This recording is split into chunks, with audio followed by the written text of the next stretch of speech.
नमस्कार, स्वागत है आपका पहाड़ प्रभात में। आपके साथ मैं हूं अंजलि भंडारी और रुक करेंगे सबसे पहले इस बीच आ रही एक बड़ी खबर की और बड़ी जानकारी आ रही है, वो आपको बताने जा रहे हैं। तो बड़ी खबर, बड़ी जानकारी आपको यहां पर बताने जा रहे हैं। सुखविंदर सरकार की कैबिनेट बैठक आज, ये इस वक्त की बड़ी खबर। राज्य सचिवालय में दोपहर 3 बजे बैठक होगी और शिक्षकों की भर्तियों को लेकर फैसला संभव माना जा रहा है। बजट घोषणाओं पर मोहर लग सकती है, ये इस वक्त की बड़ी खबर आपको बता रहे हैं। डॉक्टरों के खाली पद भरने पर फैसला संभव माना जा रहा है। तो सेब की खरीद को लेकर भी योजना पर विचार संभव माने जा रहे हैं। सुखविंदर सरकार की कैबिनेट बैठक आज, ये इस वक्त की बड़ी खबर आपको बता रहे हैं। कैबिनेट बैठक आज होने जा रही है राज्य सचिवालय में दोपहर 3 बजे और शिक्षकों की भर्तियों को लेकर फैसला संभव माना जा रहा है। बता दें आपको, राज्य सचिवालय में ये बैठक जो है वो होगी और कई महत्वपूर्ण फैसले जो हैं आज होने वाली इस बैठक में लिए जाएंगे। ब्यूरो चीफ विकास हमारे साथ इस बीच जुड़ गए हैं ज्यादा जानकारी के साथ। विकास, सुखविंदर सरकार की कैबिनेट बैठक आज होने जा रही है, क्या कुछ महत्वपूर्ण फैसले जो हैं वो लिए जा सकते हैं आज होने वाली इस बैठक में? देखिए, कई मायनों में अहम जो है इस बैठक को माना जा रहा है। एक तरफ हर किसी की नजर इस बात को लेकर है कि अगर कैबिनेट की बैठक हो रही है तो सबसे पहले जो गारंटियां कांग्रेस ने जो है चुनाव से पहले दी थी, क्या उनके ऊपर, उन मसलों के ऊपर जो है कोई फैसला यहाँ पर हो सकता है या चर्चा का विषय वो बन सकते हैं। तो ऐसे फैसलों पर नजर जो है वो जनता की टिकी हुई है। लेकिन इसके साथ साथ क्योंकि चुनौती इस बात को लेकर भी ज्यादा है कि अब जो खाली पद पड़े हैं उनको किस तरह से भरा जाना है, चाहे वो शिक्षा विभाग की अगर बात कर ली जाए या अलग अलग विभागों में, स्वास्थ्य विभाग बहुत ही अहम है। तो ऐसे में आज की जो कैबिनेट की बैठक है, 3 बजे ये बैठक जो है वो रखी गई है, राज्य सचिवालय में होगी। मुख्यमंत्री इस बैठक की अध्यक्षता करेंगे। सभी मंत्रियों को मौजूद रहने के लिए इस बैठक में कहा गया है। एक तरफ जो शिक्षा विभाग है उसके अंदर, क्योंकि जो कैबिनेट सब कमेटी बनाई गई है रोजगार के लिए, उस कैबिनेट सब कमेटी की जो रिपोर्ट है, अब उसका एक खाका जो है वो एक ड्राफ्ट बनाया गया है। वो ड्राफ्ट आज रिपोर्ट उसकी सबमिट की जा सकती है और निश्चित रूप से देखा जाएगा कि शिक्षा विभाग में जो खाली पद पड़े हैं उनको किस तरह से यहाँ पर भरा जाना है। इसको लेकर कोई अहम फैसला जरूर आ सकता है। इसके अलावा स्वास्थ्य विभाग है। स्वास्थ्य विभागों में डॉक्टरों की भर्तियों को लेकर जो है लगातार सवाल उठते रहे हैं और पिछली पूर्व की जो भाजपा सरकार थी उनके समय में भी ये कहा गया कि 500 जो ऐसे पद हैं डॉक्टरों के जो है हिमाचल प्रदेश में भरे जाने हैं। लेकिन उसके ऊपर अभी भी काम जो है वो चल रहा है और मौजूदा सरकार 200 पदों को भरने के ऊपर जो अपनी हामी भर सकती है और आने वाले दिनों में ये हम देखेंगे कि स्वास्थ्य विभाग में बड़े पैमाने पर भर्तियां जो है वो, चाहे नर्सिस की, स्टाफ नर्सिस की अगर बात करें तो उनकी भर्तियां यहाँ पर की जा सकती हैं, डॉक्टरों की भर्तियां जो है वो यहाँ पर की जा सकती है। और किस तरह से स्वास्थ्य संस्थान जो है वो मजबूती से काम कर सके हिमाचल प्रदेश में, इसको लेकर लगातार प्रयास जो है वो राज्य सरकार की तरफ से किए जा रहे हैं। तो मुख्य रूप से एजेंडा जो आज रहने वाला है भर्तियों के ऊपर ही रहेगा, शिक्षा विभाग की भर्तियों को लेकर और स्वास्थ्य विभाग की भर्तियों को लेकर। इसके अलावा कई ऐसे अहम फैसले जो है वो उनके ऊपर चर्चा जो है वो यहाँ पर जरूर हो सकती है, जो कि अगर मुख्यमंत्री के बजट की घोषणाओं की अगर हम बात करें तो जो भी बजट की घोषणाएं मुख्यमंत्री ने यहाँ पर की थी आज उनके ऊपर चर्चा होगी और चरणबद्ध तरीके से किस तरह से जो बजट की घोषणाएं हैं उनको अमली जामा यहाँ पर पहनाना है, किस तरह से जो है उनको धरातल पर उतारना है, इसको लेकर चर्चा विस्तार से होगी और निश्चित रूप से कोई अहम फैसला आज इस बाबत लिया जा सकता है। सेब सीजन जो है वो आने वाला है। सेब सीजन को लेकर सेब की खरीद किस तरह से की जाए, किस तरह से बागवान जो है उसको, क्योंकि राज्य सरकार ने फैसला लिया है कि किलो के हिसाब से उसको जो है वो बेचा जा सकता है, यानी भार के हिसाब से अब सेब जो है वो मार्केट में बिकेगा। लिहाजा अब सेब बागवान जो है उनके लिए क्या ये परेशानी हो सकती है, क्या उसके अंदर बदलाव किया जा सकता है, किस तरह से ये चीजें जो है वो चलने वाली है, इसको लेकर विस्तार से चर्चा आज की जाएगी। इसी बीच खबर ये भी है कि मुख्यमंत्री कल कर्नाटका जाएंगे क्योंकि कर्नाटका में चुनाव है, लिहाजा चुनावी प्रचार के लिए वहां के लिए उनकी रवानगी होगी। इसी बीच कल जो है हिमाचल प्रदेश में जो नगर निगम शिमला के जो चुनाव हुए हैं उनको लेकर अब फैसला जो है वो जनता का वो आना है, क्योंकि मतगणना जो है वो कल होनी है।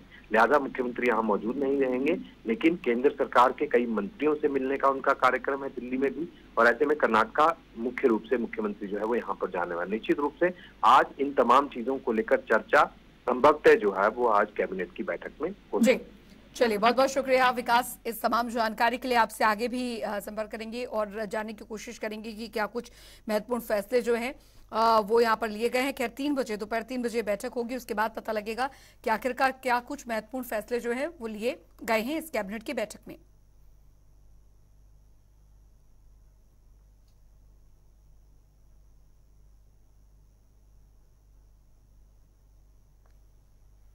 उधर 10 मई को डलहौजी के सलूनी के दौरे पर डिप्टी सीएम मुकेश अग्निहोत्री आने वाले हैं और आपको ये भी बता दें, जिसको लेकर पूर्व शिक्षा मंत्री आशा कुमारी ने उपमंडल मुख्यालय सलूनी का दौरा किया।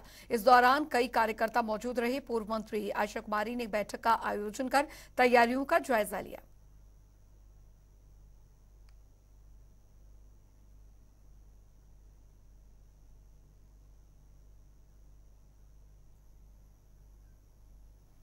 तो पूर्व मंत्री आशा कुमारी ने सलूनी का दौरा किया। आपको बता दें कि 10 मई को सलूनी आएंगे डिप्टी सीएम और इसी की तैयारियों को लेकर ये जायजा जो है वो लिया गया। डलहौजी को करोड़ों की सौगात मिलने की पूरी उम्मीद यहां पर है और जाहिर तौर पर इसी की तैयारियों को देखने के लिए पूर्व मंत्री ने सलूनी का दौरा किया।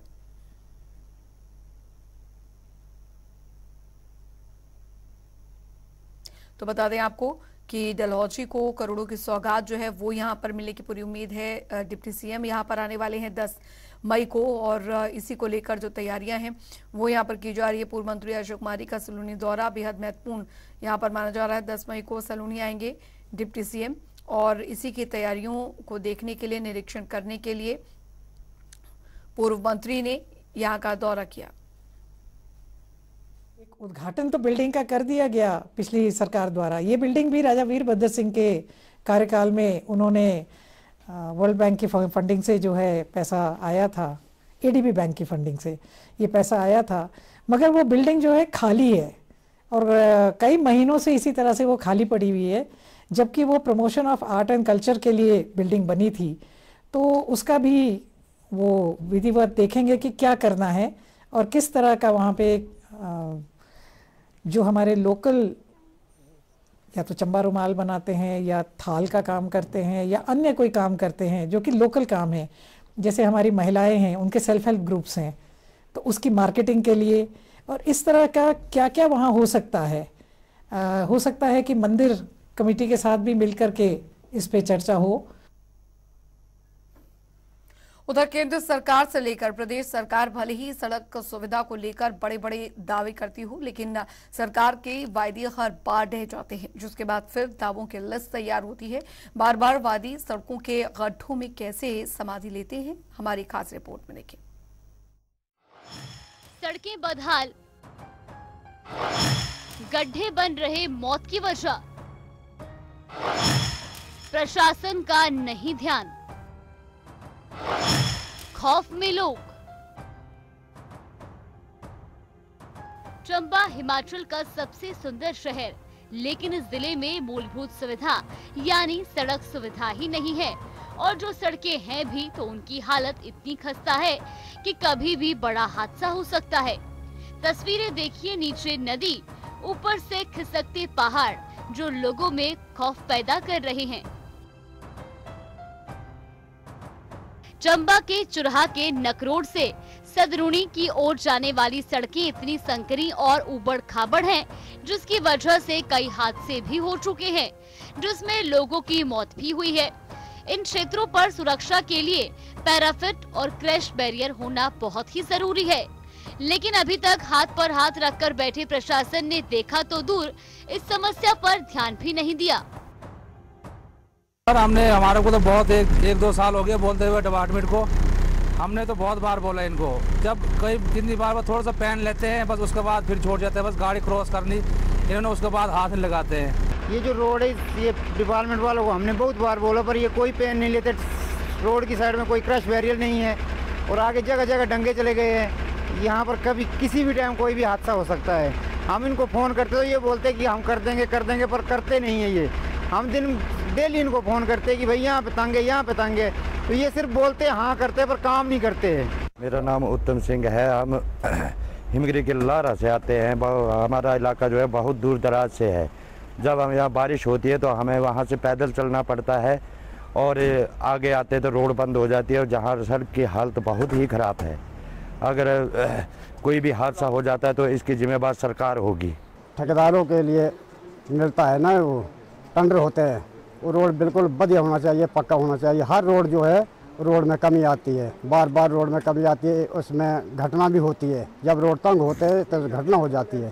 तो इसका कौन जिम्मेदार होगा? सरकार जिम्मेदार होगी, यहाँ कौन होगा?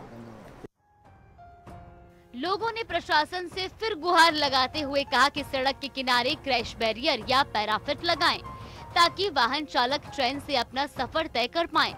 वहीं अब देखने वाली बात होगी कि अब प्रशासन समस्या का समाधान करता है या यूं ही लोगों को अपनी जान को हाथ में रखकर सफर करना पड़ेगा। इसी के साथ चंबा से मोहम्मद आशिक की रिपोर्ट।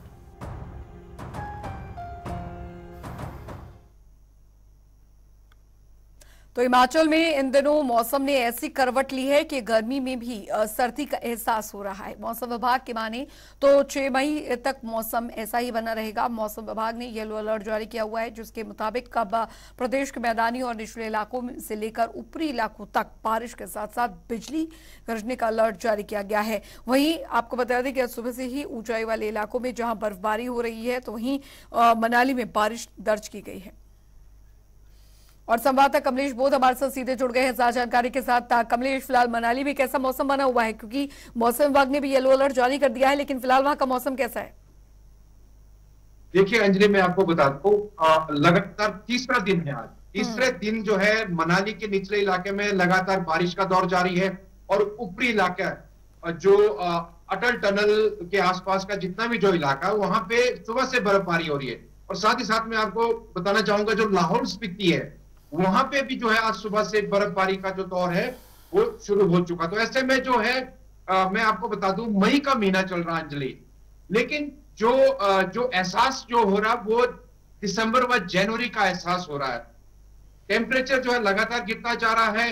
अभी कभी मैं आपको बता दूं, मनाली का जो टेम्परेचर है 2 डिग्री टेम्परेचर इस टाइम चल रहा है।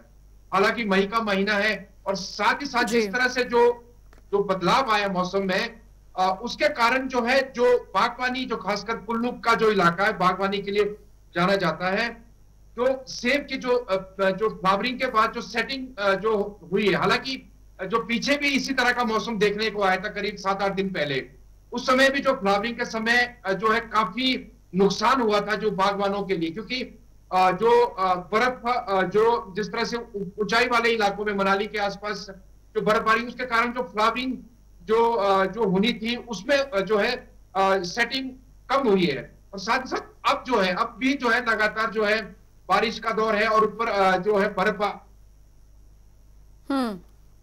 हो रही है। लेकिन जो सैलानी है, सैलानियों के लिए जो है अच्छी खबर है, क्योंकि नीचे जो मैदानी इलाकों में जिस तरह से जो गर्मी पड़ रही है, खासकर जो निचला इलाका है देश का, जो सैलानी जो यहाँ पे आ रहे हैं उन्हें जो है यहाँ पे ठंडक का एहसास हो रहा है। और साथ ही साथ जो है जिस तरह से बर्फबारी जो हो रही है सोलांग वैली से ऊपर, जहां पे भी जो जितने भी जो इलाका वहां पे बर्फबारी हो रही है, तो जैसे ही मौसम खुलता है उन्हें वहां पे ताजा बर्फबारी में जो है इंजॉय करने का पूरा मौका मिलेगा। लेकिन किसान बागवानों के लिए जो है जो बारिश बर्फबारी है, ये जो है उसके लिए जो चिंता की बात जरूर है अंजलि।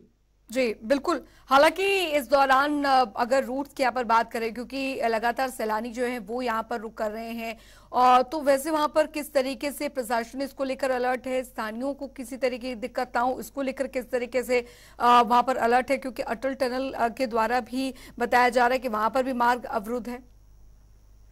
और देखिए अटल टनल को जो है सुबह से ही जो जिस तरह से जो प्रशासन ने हमें बताया, मनाली प्रशासन ने कहा कि जो सोलांग वैली है उससे आगे जो है अटल टनल व लाहौल स्पीति की ओर केवल 4x4 वाहन जो है उन्हें भेजा जा रहा है। लेकिन जो है निचले इलाके में जो है सैलानी जा सकते हैं, सोलांग वैली तक सैलानी जा सकते हैं। और जो जितने भी जो कुल्लू मनाली का जो नेशनल हाईवे, जो चंडीगढ़ कुल्लू मनाली का जो नेशनल हाईवे है वो अभी खुला है। लेकिन जो संबंधित विभाग है, खासकर जो PWD विभाग है या जो इलेक्ट्रिसिटी विभाग है, इन्हें जो है जो प्रशासन द्वारा है तैयार रहने को कहा, क्योंकि लैंडस्लाइड की घटनाएं भी अंजलि आ रही है। जैसे ही लगातार तीसरा दिन है आज, और जो 6 तारीख तक जो है मौसम इसी तरह बना रहेगा, तो विभाग द्वारा यही कहा जा रहा है कि जो मशीनरी है, सरकार द्वारा कहा जा रहा है कि जो मशीनरी है उसे तैयार रखा जाए, क्योंकि जैसे ही लैंडस्लाइड हो जाती है तो जो रोड बंद ना हो इसके लिए जो है उन्हें तैयार रहने को जो है कहा गया है। जी बिल्कुल, बहुत बहुत शुक्रिया कमलेश इस तमाम जानकारी के लिए। तो मौसम जो है वो ऐसे ही खराब बना रहेगा 6 तारीख तक का। फिलहाल मौसम विभाग की तरफ से ये अलर्ट जारी किया गया है कि 6 तारीख तक जो है मौसम ऐसे ही बर्फबारी और बारिश जो है वो होगी और इसका असर जो है वो निचले इलाकों पर पड़ रहा है। खासकर समूचे उत्तर भारत में जो मौसम है वो खराब बना हुआ है। और अगर हिमाचल की बात की जाए, मनाली और कुल्लू मनाली की बात की जाए, तो यहाँ पर बर्फबारी जो है वो हो रही है। जाहिर तौर पर गर्मी से राहत यहाँ पर जरूर मिली है, लेकिन जो स्थानीय हैं उन्हें भी काफी दिक्कतों का सामना करना पड़ रहा है। बागवानों को काफी दिक्कतों का सामना यहाँ पर करना पड़ रहा है इस बदले मौसम की वजह से, क्योंकि अमूमन मई के महीने में इस तरीके से इतनी सर्दी जो है, बारिश जो है वो नहीं रहती है। लेकिन अब जो मौसम ऐसा बना हुआ है उसके बाद अब कहीं ना कहीं मौसम में बहुत हद तक बदलाव जो है वो दर्ज किया जा रहा है।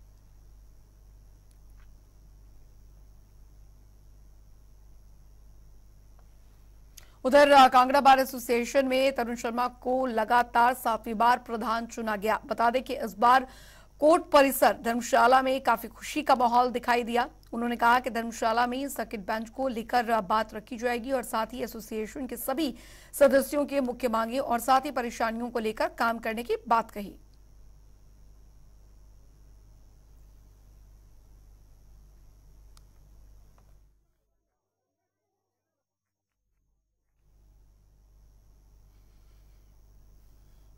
और चलिए अब रुक करेंगे बार जिले 12 खबरों की ओर।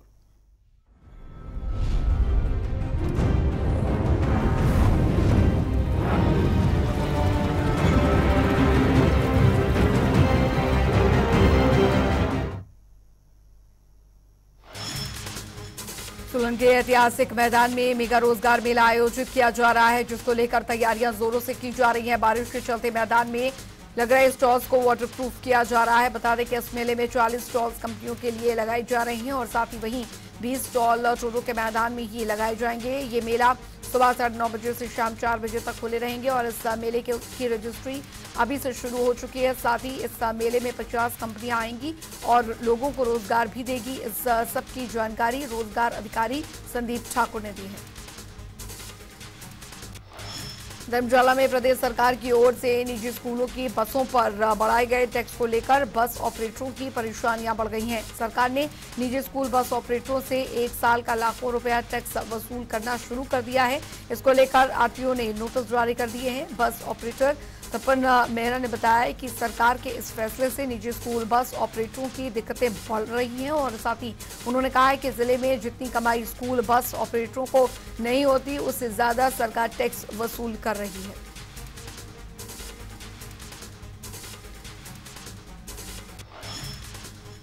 किन्नौर स्थित खंड के पुरबनी गांव में वार्ड सदस्यों के चुनाव में लोगों ने बढ़ चढ़कर भाग लिया। हालांकि इन दिनों किसान खेतों के काम में व्यस्त हैं। ऐसे हालात में लोगों को मतदान केंद्र पहुंचने में समय लगा। चुनाव में पुलिस और होमगार्ड के जवान समेत जिले के अलग अलग स्कूलों के शिक्षक और दूसरे विभागों के कर्मचारियों ने भी अपनी सेवाएं दी।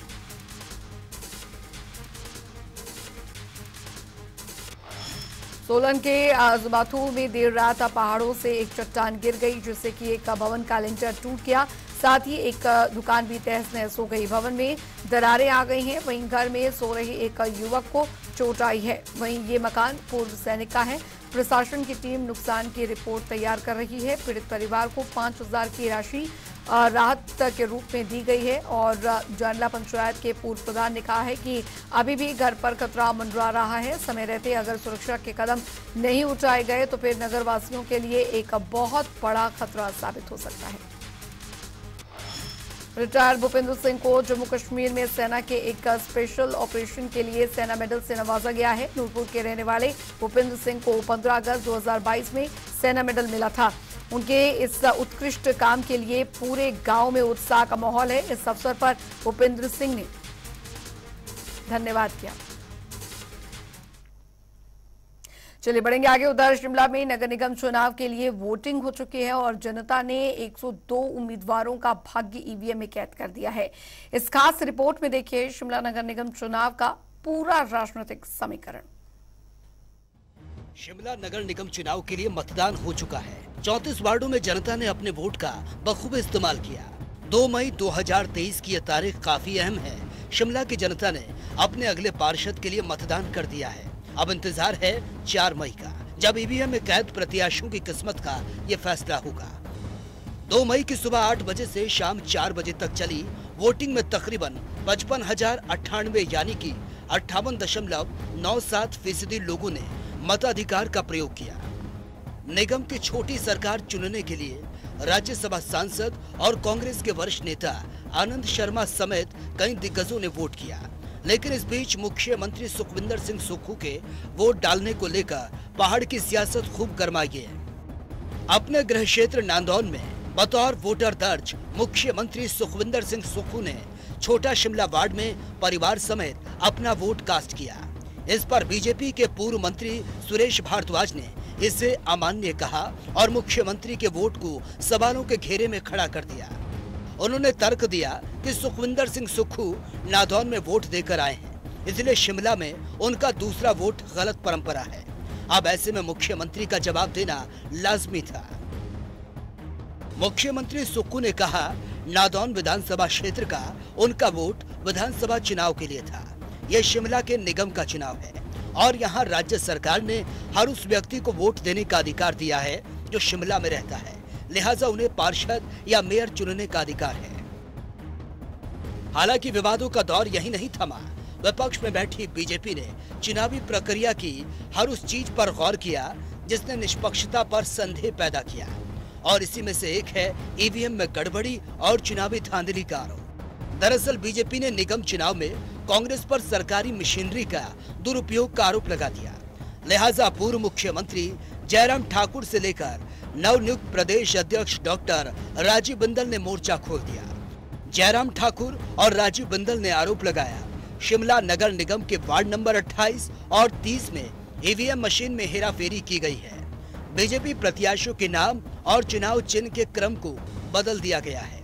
कई स्क्रीनशॉट्स और राजीव बिंदल मीडिया के सामने आए और कांग्रेस पर चुनाव प्रभावित करने के गंभीर आरोप लगा दिए।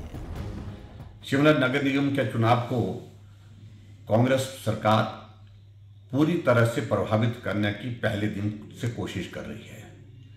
चाहे रोस्टर की बात है, चाहे वो नए सिरे मतदाताओं का यहाँ पर बनाने की बात है गलत तरीके से, ये सारी बातें हम एक बार नहीं अनेकों बार मीडिया के समक्ष कर चुके हैं।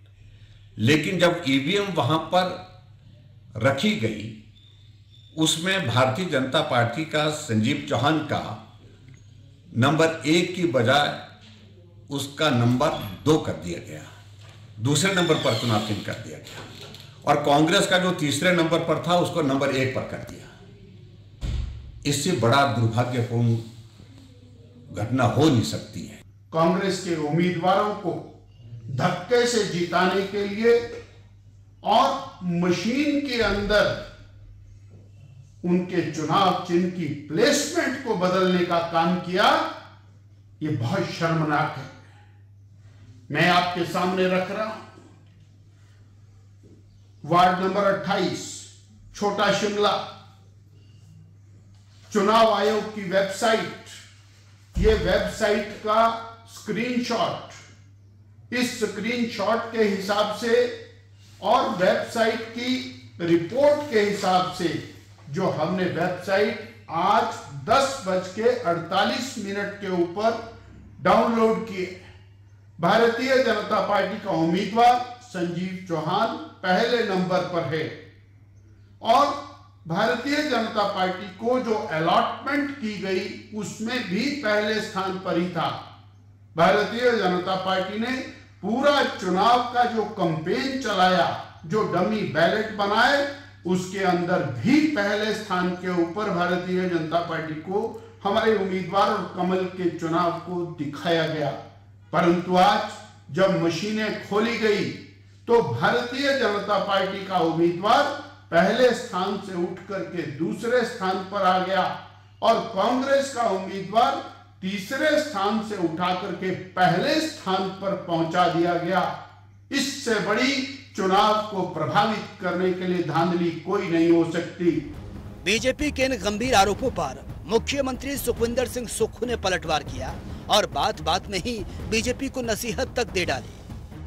शिमला तो पढ़ी लिखी जनता का शहर है, शिमला नगर निगम पढ़े लिखे लोगों का शहर है, यहाँ इस प्रकार की बात करना हास्यास्पद है। पूर्व मुख्यमंत्री और बिंदल जी से मैं ये पूछना चाहता हूँ, जिन लोगों ने अपने वोट डालने होंगे वो लास्ट समय तक अपने दिल और दिमाग में एक बात रखते कि मैंने इस पार्टी को वोट डालने होंगे।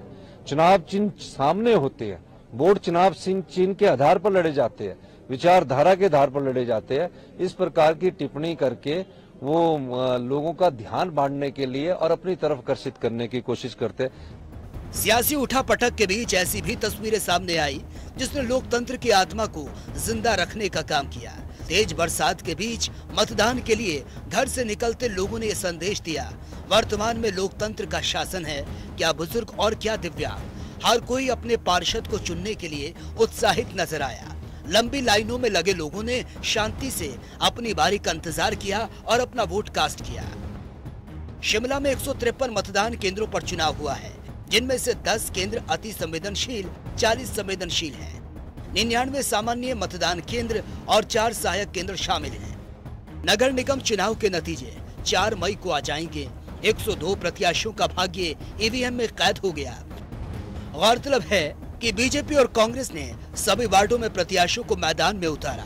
वहीं आम आदमी पार्टी ने 21 वार्ड और माकपा ने 4 वार्ड में प्रत्याशियों को चुनावी रण में उतारा।